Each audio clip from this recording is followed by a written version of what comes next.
Jake Paul is a better boxer than Muhammad Ali.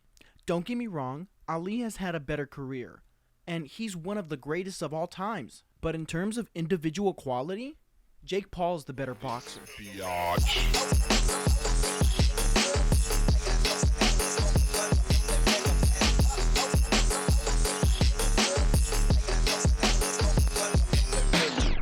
Hang on, I usually do something at the beginning of these shits. Give me a fucking second. It's been a while. It's been a goddamn while. I'm gonna go. Where did you go, bro? Where did you go? Where did you go, bro?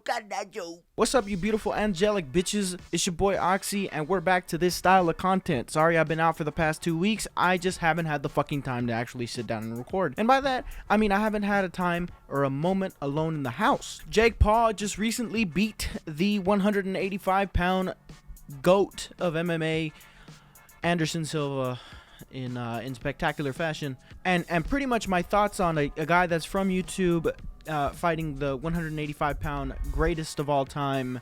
Well, god damn it, shit, son of a bitch. I'm not a fan of Jake Paul, dude. Like, fuck that dude, you know what I mean? Fuck, man.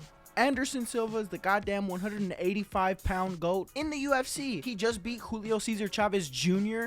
When they announced he was going to fight Jake Paul, fuck, you know what I mean? Say what the fuck you want about Jake Paul. I hate the dude, but credit where credit is due. The motherfucker is good at boxing, and he's an all-around athlete. Let's look at the list of his opponents so far. We've had who has he fought?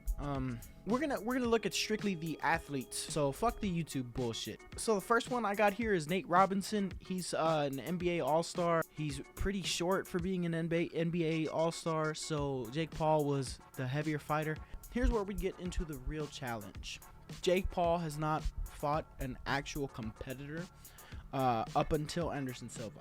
Ben Askren, heading into the UFC, was undefeated. Nobody knew who the fuck he was, really, but everybody who started looking into him looked at how fucking bad he would starch people. This motherfucker was the best, most top-tier wrestler. There were talks about him and Khabib at 165 pounds. At the time, he was past his prime and off of hip surgery when he entered the UFC, so of course he's not going to dominate like he would.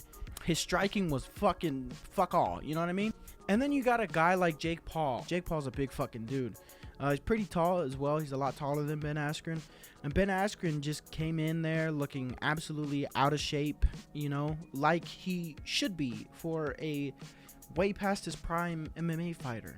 And then he fights Tyrone the Frozen One Woodley. That's not his actual name. That's just pretty much a pick at the end of his career in MMA. Tyron Woodley is one of the best welterweights of all time. That dude is was dominant, and he was a fantastic wrestler. I mean, he was knocking people the fuck out. Towards the end, though, there was a slight trend that was going on with his later fights, is that he wouldn't fucking turn on and fight, which is essentially how that first Jake Paul fight went, and how the second one went as well, up until he got knocked out. Point is, these guys are wrestlers. Tyron Woodley just happened to be in better shape than Askren and had better striking than Askren.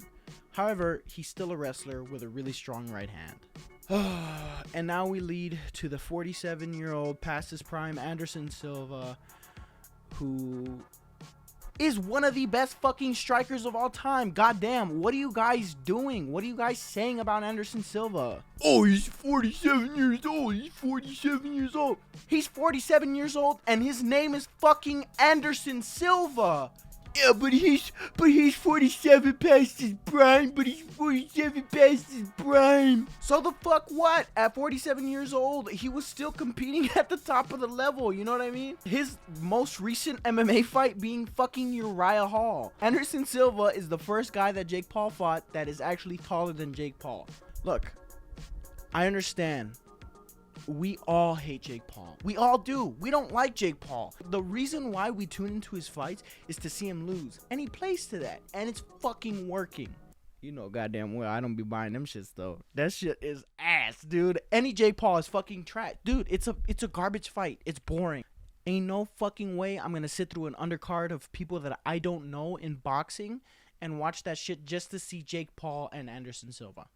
It's fucking Jake Paul, an athletic kid who was wrestling in his high school ages, and what can you say, dude? He's a strong guy. He's been boxing for many years now.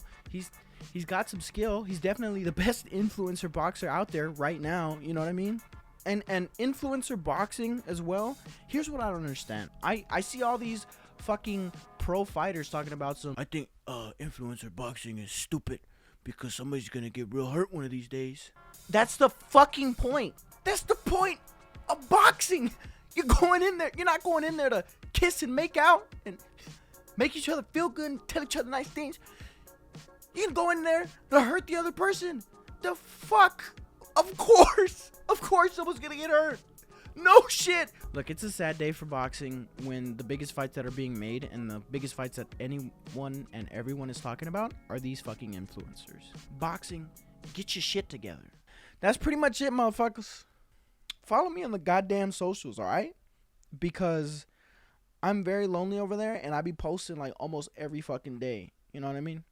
By the way, if you guys don't know, I have a channel called RN Studios and a little short film called Vince and Vinny coming out November 18th at 12 p.m. CST, literally the day after this one goes up at like the 24 fucking hour mark. It's a comedy short. It's a little skit. It's not that long.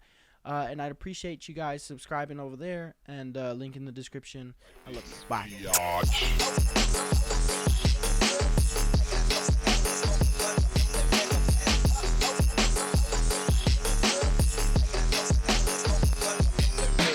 Y'all thought I wasn't gonna do my signature move?